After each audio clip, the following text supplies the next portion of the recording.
자, 모두들 반갑습니다. 강태공 전문가입니다. 자, 금일은 대북 리스크 증시 폭락할 때 외국인이 바닥에서부터 쓸어담은 삼성이 인수하는 제약주 꼭 사세요라는 내용을 가지고서 방송을 시작해 보려고 합니다. 자, 방송을 시작하기에 앞서서 늘 말씀드리는 여러분들의 좋아요, 구독하기, 댓글까지 너무나 많은 힘이 된다라고 말씀을 드리면서 오늘의 방송을 시작해 보도록 하겠습니다. 자, 일단 저를 단타 전문가로, 이 방송 자체를 단타로 보시는 분들이 굉장히 많은데, 일단 안내 말씀드린다고 하면 해당 방송은 2배에서 3배 이상, 그러니까 크게 수익 날 종목들만 좀 소개시켜드리는 방송이다라고 말씀을 좀 드릴게요. 만약에 내가 단타가 필요하다 하시는 분들은 자, 보시면 아시겠지만 이번 주에도 목금, 월, 화, 수 오늘도 1승 수익 봤습니다. 자, 지속적인 수익을 봤는데 보면은 여기 이제 멤버십 방송이라고 있어요. 그래서 멤버십 회원분들에게 지속적으로 이렇게 수익을 드리는 단타를 진행하니까 이 아래 영상을 확인해 보시는 게 낫다 라고 좀 말씀을 드리겠습니다. 그러면은 지금 보다시피 어제 같은 경우도 뭐합니까? 19시간 전이라서 어제 같은 경우도 한성크리텍 이렇게 또 멤버십 분들에게 잡아드리고 나서 뭐하기 시작했다. 한성크리텍 오늘장 상한가 갔죠. 그러니까 이런 단타라든지 단기간에 이제 상승하는 급등하는 종목, 이거는 이제 멤버십 방송을 확인해 보시면 좋고요. 지금 이제 시황 영상 같은 경우는 보시면 어떤 느낌이냐고 하면, 자, 아이큐어가 오늘 상한가 갔습니다. 근데 아이큐어 같은 경우도 분명히 1월 2일에 여러분들에게 소개를 시켜드렸어요. 보다시피 이렇게 지금 이 자리에서 소개를 시켜드리고 3일날 바로 이제 급등을 하던가 아니면 좀 눌리다가 이렇게 상한가 가면서 추가적인 시세가 나와주던가. 그러니까 이런 느낌이에요. 당일날 이렇게 운 좋으면 갈 수도 있는 거고, 자, 아니면은 지금 이제 당일이 아니라고 하면 제가 보는 관점은 뭐다? 자, 펩트론 같은 경우 최근에 이제 강세 많이 나오고 있잖아요. 근데 이거 작년 5월 달에 소개시켜드렸거든요. 그러니까 5월 달에 소개시켜드렸는데 어떻게 되고 있다? 소개시켜드리고 이렇게 크게 가는, 그러니까 이런 종목들만 저는 여러분들에게 소개시켜드리고 있어요. 그래서 펩트론이 아니라 텔레필드 같은 경우도 오늘 크게 갔는데 제가 작년 1월 달에 여러분들에게 소개시켜드렸습니다. 자, 텔레필드 어떻게 되고 있느냐? 자, 작년 1월 달에 여러분들에게 소개를 시켜드리고 굉장히 소개는 여기서 시켜드렸으니까 갈 듯, 사실 이것도 수익이긴 하죠. 눌렸다, 갈 듯, 눌렸다 반복하다가 결국에 점점 해가지고 몇 배? 7배 이상 올라가. 아까 이제 펩트론 같은 경우도 한 7, 8, 9배 올라갔죠. 그런 느낌. 그래서 지금 이제 코스메카 코리아도 오늘 급등이 좀 많이 나와주긴 했는데, 제가 작년에 여기 이 차트 여기 기억하시면 아시겠지만 제가 여기서 소개시켜드렸어요. 여기서 소개를 시켜드리고 지금 이제 한 4배 이렇게 상승했잖아요. 그러니까 이렇게 단기간에 상승할 수도 있지만 어쨌든 최소 저는 여러분들에게 2배 이상은 수익을 볼 수 있는 그런 종목들만 소개시켜드리기 때문에 이게 단타로서로도 수급 붙으면 짧게 먹고 나올 수 있겠지만 아무래도 장기적인 관점에서 좀 이슈를 더 노려보셔야 된다 라고 좀 말씀을 좀 드릴게요. 자, 그래서 일단 오늘 같은 경우도 일단 여러분들이 굉장히 지금 불안해하는 시장일 겁니다. 자, 보면 아시겠지만 지금 시장이 어떻습니까? 북한의 리스크가 부각이 됐다라고 하면서 대북 리스크라고 우리가 보통 표현을 하죠. 그래서 코스피 같은 경우도 2500선으로서 이제 밀리기 시작하면서 외국인과 기관이 동반 매도한다라는 이슈들이 나오기 시작해요. 자, 그러면서 오늘 오랜만에 증시의 낙폭이 굉장히 커지다 보니까 많은 분들이 지금 도망가야 되나, 이 시장이 굉장히 불안정하다, 무섭다라고 할 수도 있어요. 근데 그러다 보니까 지금 시장이 재밌는 게 뭐냐고 하면은, 자, 여러분들 지금 제가 아까 뭐라고 했습니까? 이제 대북 리스크라고 했죠. 대북 리스크.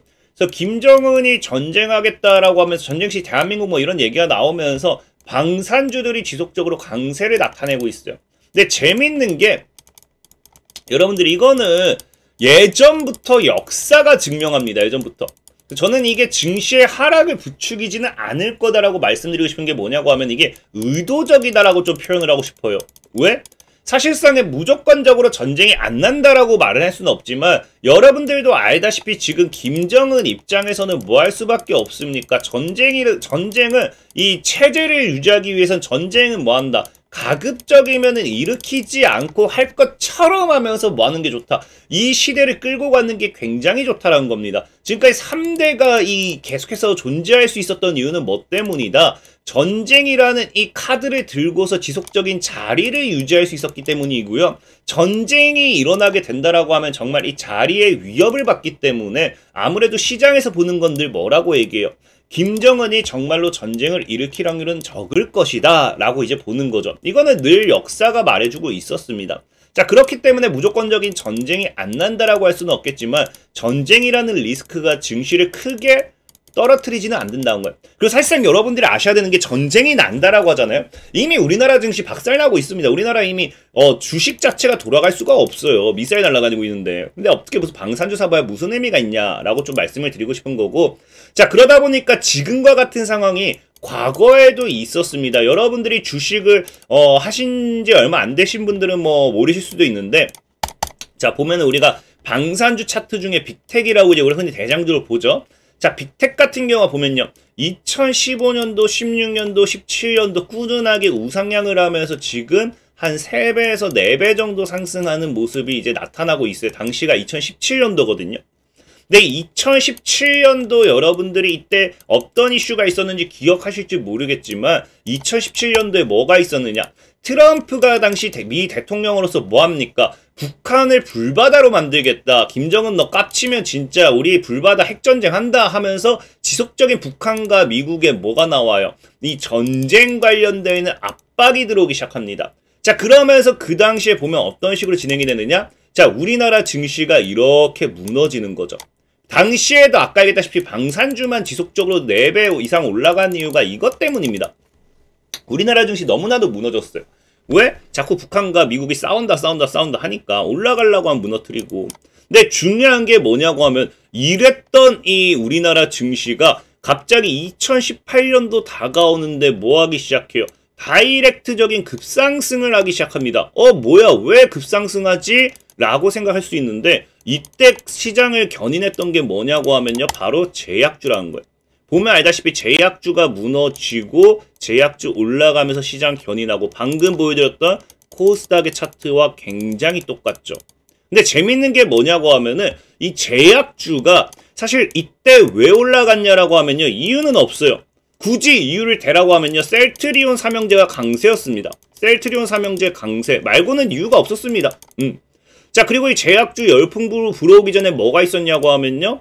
역시나 이제 이 2017년도에 뭐합니까? 제약바이오주를 외국인이 지속적인 매수를 하면서 굉장히 뭐예요? 비중확대를 하기 시작했다는 거예요.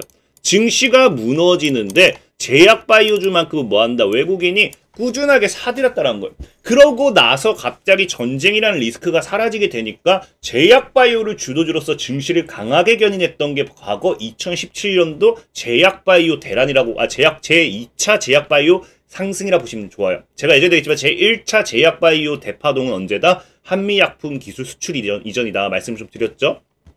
자, 근데 지금이 가장 이 분위기가 흡사한 게 뭐냐고 하면은 아까 말씀드렸다시피 뭐합니다. 2024년도에도 지금 이런 대북 제재라는 리스크를 가지고서 뭐하고 있어요. 대북 제재가 아니죠. 이제 그 대북 리스크라는 대북 제재보다는 이제 뭐 전쟁 이런 대북 리스크를 가지고서 뭐하고 있다. 증시가 무너지고 있다. 근데 이 증시가 무너지는 과정에도 보면 지금 외국인 뭐하고 있다고요? 반도체와 제약주를 사고 있다라는 거잖아요. 이번 연도에도. 근데 이 제약주를 사고 있는데 오늘 같은 경우도 보면 아시겠지만 실질적으로 셀트리온 같은 경우는 또 뭐하고 있어요? 외국인은 이미 20거래일 연속 이제 매수할 만큼 그냥 제약주에 대한 이런 집중적인 매수세가 들어오는 게 과거에도 그랬어요. 과거에도 이제 셀트리온 삼형제가 증시를 견인했던 것처럼 이번에 또 뭐하고 있어요? 증시 무너뜨리면서 방산주 올려치고 개인들 방산주에 들러붙고 외국인은 사실상 뭐하고 있다? 셀트리온 쪽으로 해서 제약주를 풀매수하고 있다는 거겠죠. 그리고 셀트리온이 합병이 되면서 뭐한다? 다시 2차, 3차 제약주 랠리를 가지고 오게 된다라고 하면은 과거와 완전히 똑같은 패턴이 될 수밖에 없겠죠. 그래서 저는 오히려 지금 방산주가 빠지는 방산주가 올라가는 이 시점에서 여러분들이 제약주를 눈여겨봐야 된다라고 좀 말씀을 드리고 싶어요. 그만큼 뭐다? 역사는 반복된다라고 보시면 좀 좋죠. 그래서 지금 역사가 증명해주고 있기 때문에 지금 증시는 무서워할 게 아니라 제약주를 좀 눈여겨볼 상황이지 않을까 좀 말씀을 드리고 싶고, 자, 그럼 이런 시장에서 우리는 무엇을 살 것인가가 중요한데, 자, 무엇을 살지 봤더니 지금 제약주의 트렌드가 뭐다? 자, 보면은 우리나라 신호탄 올린 뭐다 K제약바이오 이야기가 나오면서 다음 주자 어디 얘기 나오는데 뭐라고 합니까? 지금 이제 이 제약주들 시장에 나오는 이슈들이 보면은 오리온이 레고캠바이오 최대 주주로 이제 올라서고요. 한미사이언스와 오시아유닉스와 통합하고요. 그 다음에 M&A 의사 밝히는 등 지금 지속적인 인수합병 관련되어 있는 모멘텀이 나온다라는 거. 인수합병 아니면 투자. 이런 모멘텀이 지금 제약바이오에는 강하게 나타나기 시작하고 있다는 거예요. 그래서 실질적으로 이 제약바이오주의 흐름을 보면 뭐라고 합니까? 지금 글로벌 제약사 같은 경우도 빅딜 늘리면서 헬스케어 M&A에 35%가 넘는 껑충 이제 뛰었다. 인수합병 규모 늘어나고 있다는 거겠죠. 그래서 M&A 자금력 장전하는 등 인수합병에 대한 부분 모멘텀들이 나와주고 있다는 거예요. 그러다 보니까 사실상 제약바이오는 지금 어디로 눈여겨봐야 된다? M&A 이슈. 제약바이오는 M&A 관련되어 있는 모멘텀의 이 반사이익 수혜를 우리가 이번 연도에 노려봐야 된다라는 거고, 그럼 지금 M&A라고 표현을 하면은 여러분들 딱 와닿는 게 있을 거예요. 우리 과거에 뭐 있었습니까? 과거에 M&A 할 거예요 했을 때 뭐가 있어요? 삼성이 이제 분명히 의미 있는 대형 M&A를 하겠다라고 했는데 이게 지속적으로 지연됐죠. 자, 그러다 보니까 올해는 M&A가 나오나 안 나오나 여기에 대한 부분이 굉장히 우리가 관심을 많이 가져가 볼 수 있는 부분인데, 실질적으로 이제 막 많은 분들이 이제 로봇이라든지 뭐 이런 쪽 반도체 여기로서만 많이 생각을 하고 있어요. 틀린 부분은 아닙니다. 그러니까 삼성 같은 경우는 지금은 로봇에 조금 더 집중하다 보니까 여기에 아무래도 M&A 이슈 나오지 않을까요? 라는 말도 틀린 건 아니지만, 문제는 뭐냐고 하면 삼성 같은 경우가 과거에도 뭐라 했어요? 반도체 성공 DNA를, 이 반도체 성공은 이재용 회장 게 아닙니다. 이건희 회장의, 고 이건희 회장의 뭡니까? 반도체 신화예요. 그럼 이재용 회장 입장에서는 반도체를 키워봐야 아빠의 뒤를 따랐다 이런 거밖에 나올 게 없어요. 그러니까 이재용 회장이 옛날부터 얘기했던 게 뭡니까? 바이오로서 새로운 신화를 이어갈 것이다. 그래서 나는 나만의 신화를 만들 것이다 라고 하면서 이 바이오 산업에 뭐한다? 적극적인 이 투자 모멘텀이라든지 투자 의지를 불태우는 걸 우리가 과거부터 볼 수 있었습니다. 자, 그렇기 때문에 이 바이오 산업 관련되는 M&A 인수합병이 만약에 나와준다고 해도 전혀 저는 이상한 부분은 없지 않을까 좀 생각을 해보고 싶은 거고요. 자, 특히나 이 바이오 관련되는 모멘텀이 그렇게 부각이 되었을 때 과거에 보면 뭐라고 해요? 자, 삼성 바이오 에피스죠. 자, 삼성 바이오 에피스가 뭐 하겠다? 미국의 바이오젠 바이오 시밀러 사업부 인수를 추진하겠다라고 이제 이야기를 이게 2021년도부터 나왔던 얘기예요. 그래서 보면은 삼성 바이오 에피스가 미국 바이오젠의 바이오 시밀러 사업부 인수를 추진한다. 제약 바이오 업계에 따르면 미국의 바이오젠은 최근 바이오 시밀러 사업부 매각 방침을 결정하고 주관사로 에버코어를 선정해 인수 후보와 접촉하고 있다. 이번에 정말 뭐 할 수 있어요? 삼성이 인수하는 제약 바이오로서 뭐가 뉴스가 또 나올 수 있다. 바이오젠이라는 기업이 모멘텀과 함께 뉴스로 나와줄 수 있다라는 겁니다. 근데 바이오젠 같은 경우는 여러분들이 이해하셔야 될 게 뭐냐고 하면 역시 미국의 기업이라 적혀 있죠. 그럼 우리나라에선 비상장 기업이기 때문에 뭘 노려볼 수밖에 없냐고 하면요, 바이오젠 관련되어 있는 반사이익의 수혜주를 찾을 수밖에 없어요.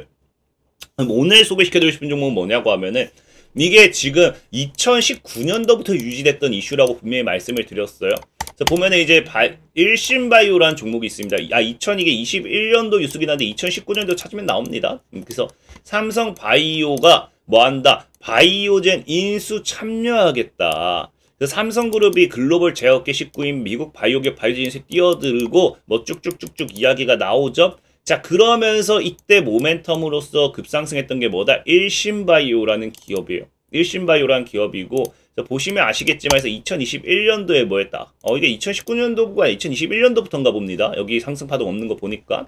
그래서 2021년도에서 2020년도부터 이게 이슈가 나오고 2021년도 근처 오면서 고점 찍어주면서 쫙 무너지기 시작하죠.